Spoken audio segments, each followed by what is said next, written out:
Thanks everyone for coming. Raise your hand, who of you published an iOS or Android app to the App Store or Google Play? Everybody in this room, basically. Very good. Just to get a sense of what everybody's working on, can you raise your hand if you work on iOS applications on the Apple platform? It's about 2/3 of the room. And then raise your hand if you work on Android applications. It's also about the same amount. Okay, cool. It's a good mix. So this talk is going to be about SDKs for mobile apps. I myself am an iOS developer, so some of these things might be a little more on the iOS side of things, but all these things I'm going to talk about are going to be applicable for both platforms. So this talk is going to be a lot about SDKs and security. So raise your hand, who of you uses libraries or SDKs inside the application? Should be everybody, right? Cool. And then raise your hand again, who of you bundles closed source, non-open source, binaries in their app? Raise your hand again. Okay, about half the room. And then finally, who of you did a security audit on making sure there's no malicious code in the library? It's like 5 hands, 10 hands, all right. So I think we can all agree that using open source, using third-party code makes our life so much easier. A lot of the things we do is not even possible without third-party code, really. So it's kind of a tricky balance because we cannot really justify doing a security audit on every single dependency, every single time we update them. So again, my name is Felix Krause, and I've been building iOS apps for 8 years now. And I recently started this tool called Fastlane. So raise your hand, who of you uses Fastlane or has used it in the past? Awesome, that's like 80% of the room. Cool, so I don't want to talk too much about Fastlane itself. Again, this talk is going to be about SDKs, but I was asked to talk a little bit about what we've been up to as the Fastlane team. So one thing we've been working on a lot recently is Fastlane CI. And I don't know if you all heard about it, but basically we noticed that the mobile CI system, the mobile CI ecosystem is not where it should be. Like most CI systems, most continuous integration systems are optimized for web developers, backend, frontend, whatever, not for mobile. So we want to build a CI system that's built for mobile, iOS and Android developers. We want to focus on the most commonly used tools like Git, Xcode, Android Studio, and we want to give full control to the developer. You should be able to own the configuration. You should it's going to be fully transparent. You can see all the configuration in JSON files. It's going to be 100% open source. It's going to be on GitHub. It's going to be self-hosted. You have control over the environment. And finally, you can even store your artifacts, your log files, whatever, wherever you want. You can store it on Google Cloud, you can store it locally, you can store it on SFTP, like you are in full control.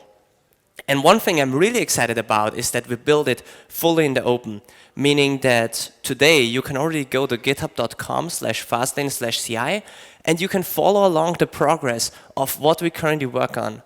We are currently a 4-person team working full-time on Fastlane CI, and we hope to have a beta out soon. We just shipped an alpha release 2 weeks ago. So if you're interested, check it out, go on GitHub. Contributors are always welcome. We have, I think it's about 20 contributors already. You can check out the source code, you can look at our pull requests and follow along in real time. So again, today I don't want to talk about Fastlane. I'm going to talk about security of SDKs. So being an iOS developer myself, I took a look at the most used iOS SDKs and how vulnerable they are to simple networking attacks. So again, while this talk is mostly focused on iOS like cocoapods and so on, all these things can be applied to both platforms. So I took a look at the most used iOS SDKs, and 31% of them are easy targets for simple man-in-the-middle networking attacks, meaning that a malicious actor, an attacker, can insert malicious code into an SDK you use. So what's the worst thing that could happen really, right? If somebody modifies an SDK, why is all of this a big deal? Well, first of all, on the iOS platform, every single SDK you bundle with your application runs in the scope of your app, meaning that the SDK gets access to all the things your app has access to. What it means is if your app has access to location data or photo data, the SDK can access that too without having to show an additional permission dialog.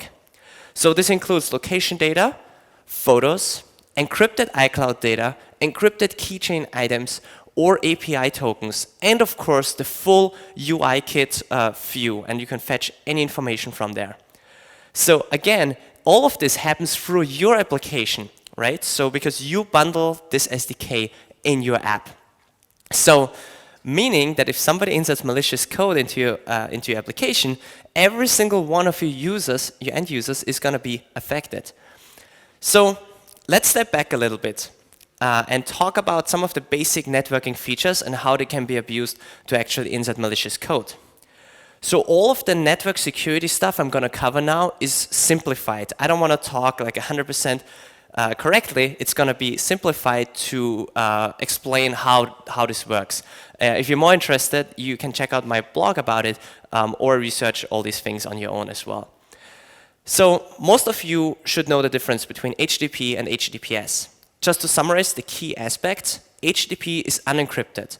It means that everybody in your network can listen to every single packet and they can modify it, meaning they can replace something without your machine noticing it. There is no way for you to verify it didn't get modified. And all of this works in public Wi-Fis as well as encrypted Wi-Fis and Ethernet local networks. With HTTPS, all hosts in the network can still listen to those packets, but they cannot open it up. They can only access some basic metadata, like the host name, the destination host name, on it. And HTTPS has built-in verification of packets, meaning that you as a receiver can easily verify that it didn't get modified on the way to your machine. Taking that information, how does your browser decide if they should use HTTP or HTTPS? Well, again, this is simplified. Modern browsers work slightly different. But in the early days, this is how it worked. This is Charles Web Proxy. It's an application that allows you to intercept and inspect network traffic. So what you can see here is that when you enter google.com in your address bar, it would then send a request to google.com and using HTTP. The server, not your browser, but the server would then respond with, hey, you tried to access google.com using HTTP. We would actually prefer HTTPS. So it's going to send back the location, the redirect destination URL. So you might already see what could go wrong here, right? Because both the request and the response is going to be sent using unencrypted HTTP. Meaning somebody can take that response and replace the location URL with HTTP. So it's not encrypted. So this is actually a very simple attack called SSL stripping. And we're going to talk a lot about this later in this talk. So remember those computer science classes where the teacher was talking about this beautiful OSI layer diagram and the TCP IP stack? Well, I always thought it was super boring. But turns out there's actually a reason it's there, and it's actually useful. I don't want to talk about like all the details on the OSI layer. All you have to know is that there is different layers, and each layer is responsible for different things, and they communicate with each other. One of the layers asks the following question: which MAC address belongs to the following IP address? So the device, whoever responds first or the fastest, with like, hey, that's me, send all the packets to me, the router is going to remember that.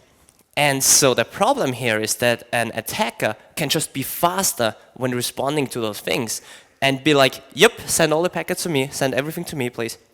So this is called Arp poisoning, and it works in every network because the router has no way to verify that it's actually true information. So when you look at the drawing above, you can see that you communicate directly through the router to the internet. So if somebody uses Arp poisoning, this is what happens. The attacker is in between, and all the packets are piped through the attacker's machine, allowing the attacker to read all unencrypted traffic and to modify all unencrypted traffic. Again, if it's HTTPS, they cannot really do so much, but they can still see what hosts you're interacting with. Interestingly enough, all of this has the exact same risk when you use a VPN service or your internet service provider. They basically can do the same thing, and they don't need to do Arp poisoning because they're already in between you and the internet. So this approach is nothing new. It's called person in the middle or man in the middle attack. And now, how can we apply all of this to mobile SDKs? So I took a look at cocoapods. Cocoapods is the de facto standard dependency manager for iOS applications. And if you're using open source code with cocoapods, usually it's hosted on GitHub, usually it's downloaded using HTTPS or SSH, so usually you're safe. But cocoapods allows closed source SDKs to be installed as well. And as part of that, they allow you to specify any web URL. There was no verification that the URL is actually encrypted, meaning that many SDKs actually provide an HTTP URL, meaning it's unencrypted. So as part of this project, I submitted multiple pull requests, and if you're running the latest cocoapods version, you will now get a warning if it's not encrypted. So what I recommend is update cocoapods and make sure there's no warning here. When it gets more interesting is if you look at non-open source, non-cocoapods installation methods. So let's take Localytics, for example. Their docs page is not encrypted. You can see there is no like green lock symbol on the address bar. But you might think, well, okay, it's just the docs. Like, it doesn't need to be encrypted, right? It's really just documentation. Well, turns out, as part of the docs, as you can see the arrow pointing to, it transfers the URL to download the binary, right? Meaning that if the HTML page is being sent through HTTP, somebody can just replace the link with another HTTP URL. So all of this was resolved, by the way, after reporting it to Localytics. So you can either downgrade the link to HTTP, or can you tell which of these URLs is the right one? One of them is owned by me. So to verify my assumption that you can use man-in-the-middle attacks to modify the content, I set up a Raspberry Pi and checked if I can actually replace the content of an SDK. Well, it turns out, using publicly available tools, within a few hours, I was able to get this thing running here. So the Raspberry Pi would be in my network. It would listen to all network traffic. It would replace all HTTPS URLs, like links, to unencrypted HTTP, as you can see up here. And then it will replace all the Localytics iOS latest.zip files with my own zip file called hack.zip. So this was actually pretty easy to set up. And turns out it works. Once you extract the zip file, you would see that it says modified by Krause FX. And of course, I added a troll face to the SDK as part of it. So what are the requirements for this attack to work? Well, the number one requirement is that the attacker is in your network, in your local network, or your attacker could be an internet service provider or a VPN provider. And then additionally, the download has to be unencrypted for this attack to work. So again, you might think, well, I'm safe. I look at this like secure badge up here, right? And it's Amazon. What could go wrong? So I took a look at the Amazon Web Services Sdk. This tiny SDK that is being used to interact with Amazon Web Services. Again, this is resolved by now, by the way. So everything looks good, and until you look closer. And you see on the bottom here that the URL links to a different host, but it doesn't have an HTTPS prefix, meaning your browser would default to HTTP, meaning the actual download happens unencrypted. So turns out browsers are really smart when it comes to encryption. Usually when you have an HTTPS website and it just loads a single JavaScript file or even an image file using HTTP, you would get a warning. It's called the mixed content warning in Google Chrome at least. Turns out this is not implemented for downloads, and you don't get any warning at all. So again, as part of this project, I submitted security issues to all the major browsers to make sure that they update that warning here. All right, so this was Amazon Web Services. Again, this was fixed after reporting it. So, a slightly different topic. For all the iPhone users in this audience, you probably saw this pop-up here before. And a few months ago, I published a blog post about how easy it is to replicate this pop-up here. It took 20 minutes to show the pop-up on the right side that looks exactly the same as the original. As a background, the iPhone would randomly ask you for your iCloud credentials without any reason, like they would just randomly appear. So users are trained to just enter their password whenever they get the pop-up, because how do you know if that's the system or if it's an app, right? So I thought, okay, how about I take this, the code I wrote, and I apply it to hijacking an SDK, to use an SDK to be installed on many, many applications to then steal iCloud passwords, which are then useful for a lot of things, right? So, how difficult would it be?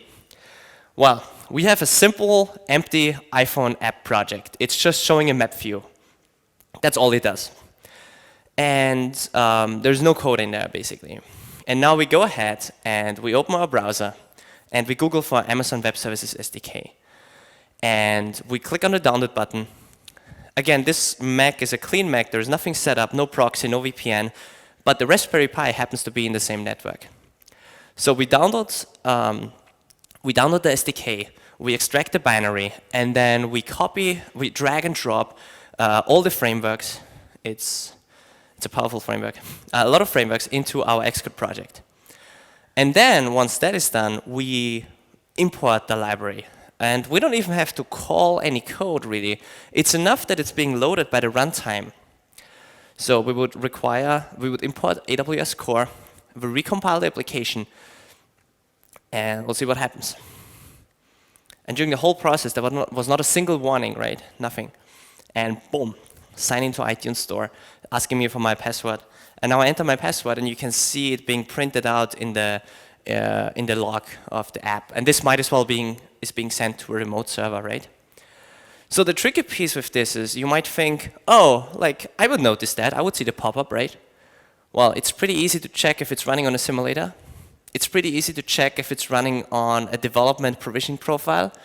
And what you can usually do if you want to reach a mass is to only show this every 1000th time, for example. So it will never happen during testing. And if it does, you're also still trained to just enter the password, right? So, to summarize, what are the requirements for this attack to work? Well, you need any kind of computer. Raspberry Pi is enough. The machine has to be in the same network as you. And it doesn't matter if the network is encrypted or not, it will always work. And all the tools I've used are publicly available, and I'm just a regular software engineer, and I was able to set it up. So the previous example injected malicious code into an iOS app using a hijacked SDK. Another big attack vector is the developer's machine. Once an attacker can run code on your machine, the damage could be significant. Like an attacker could activate remote SSH access. They can install a keylogger. They can access your keychain, API tokens, or other build secrets. They can record your screen at any time, whenever they want, access any file, or install new root SSL certificates to intercept every single network request your computer sends. So I think this is enough to say, if somebody can run code on your Mac, it's a big deal. You are compromised. So I thought, okay, what iOS SDK can I use to actually do that attack? Well, there was one service that provided an SDK using a curl command and using an HTTP URL, and it would pipe it over to an SH, meaning that your terminal would download the shell script and run it on your terminal. This by itself is a very bad thing and you should never do, but in this case it used HTTP. So I thought, what's the worst thing that I can do only by investing like half an hour of time for building this? So I decided to build something that within seconds would give you full access to the Mac using SSH and install a keylogger at the same time, allowing you to do anything else afterwards. So here's the result. You go to the official docs page, you see it's HTTPS encrypted. You would copy and paste the command, and it would run for a few seconds. And then within a few seconds, it would install the keylogger, enable SSH remote access. On the right side, you can see my Raspberry Pi already printing out in real time all the keyboard inputs I'm doing. And this is all real time, obviously. And then I can run SSH, my username at IP address. I have the password because I just installed the keylogger. And you can see that I can access all the files now on the user's machine. And I can run any command I want. And we can inspect the file that we just downloaded, and you would see that the update SDK shell script would contain code that I wrote. It's going to be highlighted in a second. And all it does is install the keylogger and enable remote SSH access. So only these few lines allow you to completely take over a developer's machine, and with it, probably also the company that this developer is working at. So, but Felix, how realistic is such an attack, right? How often does it really happen? And I'm careful with Wi-Fi's. I use a VPN. I must be safe, right? I thought I was careful, but then I opened the network settings on my Mac. And turns out I was connected to a total of 200 Wi-Fi's. Every single one of them a potential attack vector. And even if you are in a network that you trust, let's say your office, you cannot know if a machine in your network was compromised, like we just saw with the SDK installation, right? When it comes to Wi-Fi's, those attacks are pretty easy to do. And very common easy targets would be conferences, hotels, conference hotels, coffee shops, airports, airplanes, like all of these. And imagine somebody giving a talk at a conference about an SDK, and you're trying to install it. Pretty easy, right? You can look at the speaker list and see what SDKs people talk about. So again, if you use a VPN, you're not really protected. You're just moving and shifting over the risk from your local network to the VPN provider. Can you trust the VPN provider more than you can trust your local network? It's tricky. So analyzing the 41 top most used iOS SDKs, and I excluded all the Facebook and Google SDKs because they are properly encrypted. So looking at all of them, you would see that 31% were vulnerable to this attack. I took a look at appsite.io. It's a website that would list the most popular SDKs, like they scrape all the apps and analyze them. So again, I reported all these things ahead of time. So I did all this research in November 2017. That is 5 months ago, almost half a year. And one SDK resolved the issue within 3 days, which is pretty reasonable. 5 of them resolved it within a month. But now the scariest piece. 7 didn't even bother replying to my reports, and it hasn't been fixed to this day, even after publishing the report. And I just want to say this again, these are not small SDKs. These are all in the top 50 most used SDKs installed by tens of thousands of apps, resulting in being installed by millions of iPhones. So if you use closed software, you're much more likely to be affected by those attacks, because basically there's almost no way for you to verify the integrity of a closed source SDK. You might be able to compare hashes and the hash sums, but it doesn't really solve anything except to guarantee that the download succeeded. So by using open source, you have a better chance of checking that. So again, we have person-in-the-middle attacks are not the only attack vector that work. Another one might be that an attacker might gain access to an SDK download server. Or the company providing the SDK includes backdoors to be able to do other things. Maybe the local government of the SDK provider forces the company to install backdoors. Or the company providing the SDK is just backdoor. Like, again, you're responsible for all the binaries you ship. You have to make sure you don't break the user's trust and that you follow the new European GDPR regulations. So, as a developer, it's our responsibility in shipping the code we trust. One of the easiest attacks nowadays is through malicious SDK because it allows you to attack millions of devices at the same time instead of targeting a single device.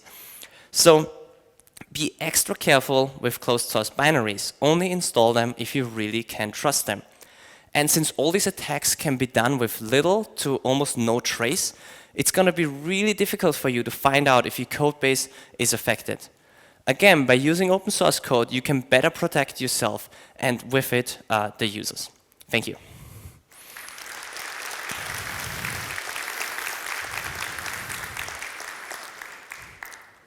And I think we have time for questions. Also, I wanted to say that I do have Fastlane stickers for Fastlane fans out there, and I'm going to be in the speaker launch afterwards. All right, yeah. Hello, thank you for the talk. I have one question, and I think a lot of people also have this question. Can you share with us those 7 SDKs that didn't fix this bug? I expected this. I didn't want to publicly shame them, even though they should be shamed. If you can send me a Twitter DM, I can send it over, but I don't want to post it publicly. Yeah, just thank you. Yeah. Yeah, so you can find me on Twitter at Krause. Just send me a DM for everybody who's interested, and I will send you a list. Hello. Yes. Thank you for your lecture. It's very interesting and very, believable to our hackers in the world. So the question is, do you know about Telegram, about code of Telegram, anything? Do I know about Telegram code being what? Have you read Telegram code? No, I haven't read the Telegram code. And, it's very, it's very close. It don't use any libraries, and my question is, if you read it, I wanted to ask you about its safety. Got it. So Got it. I'm not a security expert. I'm just a software engineer playing around with some things. I cannot talk about Telegram. So the question is what I think about the Telegram code base and how they rewrote everything. So I don't know more except for the things I read online. Okay, thank you. Yeah.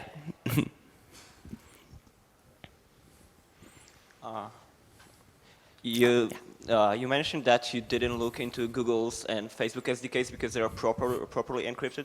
What do you mean by that? Oh, yeah. So the way Facebook and Google provides the SDK is unified across all of the SDKs they have. So if you look at the top 50 SDKs, a lot of them are by Google or Facebook. So I excluded them because I checked it once and counted them as one SDK. That's what I meant. Yeah, sorry, it wasn't clear. So they use HTTPS encryption, they support HSTS, and they provide all of this through cocoapods or non-cocoapods. Okay, thank you.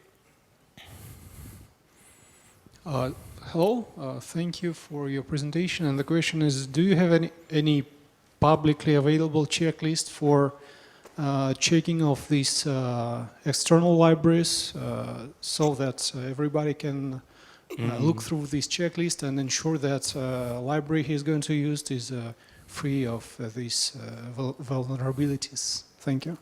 That's a really good idea. So the question was if there's a public checklist or list on how to verify if something's safe, right?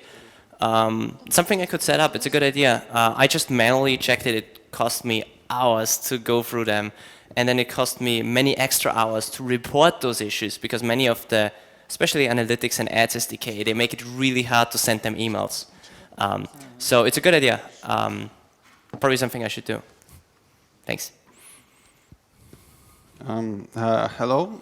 Thank you first for this set of vulnerabilities which you introduced today. I want to focus on this alert view on iOS, which looks like a regular iTunes request for your password, but it's really smashed my mind because it's a usual thing.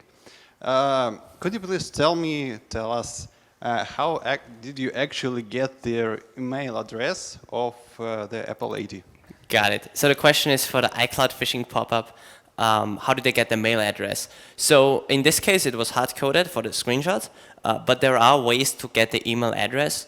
One would be through the iCloud containers. Some people had a proof of concept that you can easily do that, assuming the app has iCloud access.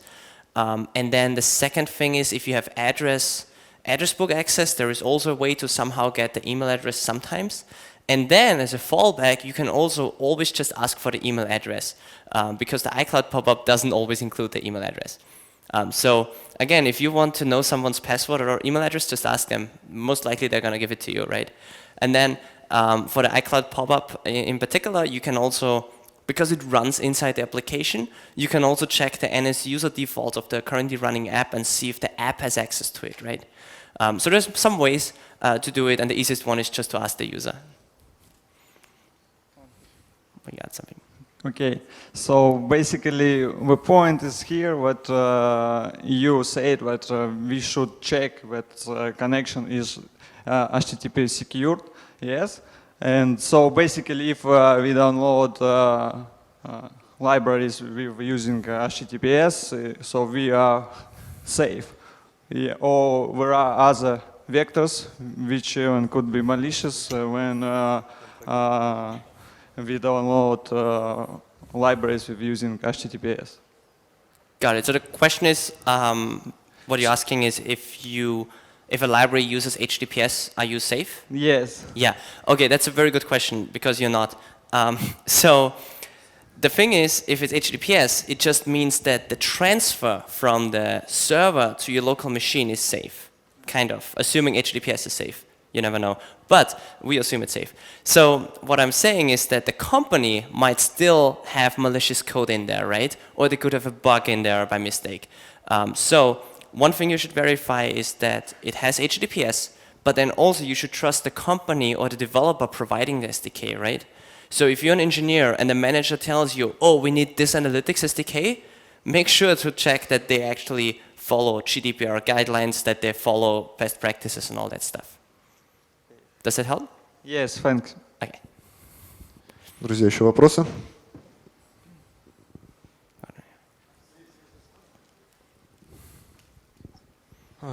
Hi, thank you for the talk.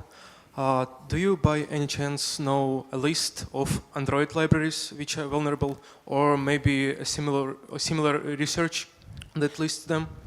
So I didn't check Android at all. I just know that you can apply the same techniques. So I think if I were to publish a post on how to verify it, somebody could do it for Android as well. Would that help? Probably. Thank Probably, yeah. Okay. I'll do it. If I forget it, please just tweet at me and say, like, Felix, you promised to blog about how to test it. So I'll do it. We had a question here, right? Yeah. Hello, thank you for your talk. I have one question.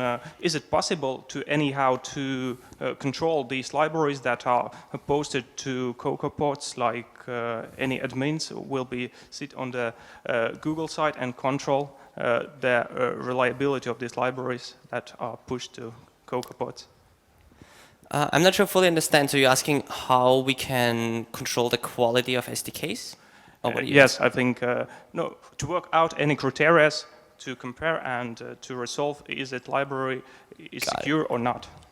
So if we can come up with a criteria when it comes to security and stability for SDKs? Yes. Yeah, so the question is, can we come up with a criteria like to compare SDKs when it comes to stability and security? I guess that could be something that could be built into cocoapods. The problem on the iOS side of things right now is that cocoapods is running, but people kind of wait for the Swift package manager at the same time. So cocoapods is not working on a lot of new stuff right now. So it's tricky. Okay. I don't know. I don't have an answer. Yeah, thank you. Hi, thank you for your talk. How come the developers don't post their hashes and so the users can compare it from the website and the downloaded library? Got it. So the question is, why don't the developers provide hashes to compare with? So funnily enough, I think it was Localytics, maybe it was some other SDK, but some of them post the hashes, that's right. The thing is that some of them post them on HTTP websites, meaning that you can just replace them. And even if you have the hashes, you can only verify that it didn't get modified. It doesn't help with the other attack vectors, being closed source SDK, let's say tracking code that you don't want, right? It doesn't solve all the problems. It's easier to just use HTTPS and not provide the hashes, or use HTTPS and provide the hashes, but it doesn't solve the underlying issue, unfortunately. Because companies might still do malicious things. GDPR, the European guidelines that are going to be in effect soon, are going to make a big difference. A lot of the analytics SDKs get into problems because of that. So it's going to be interesting.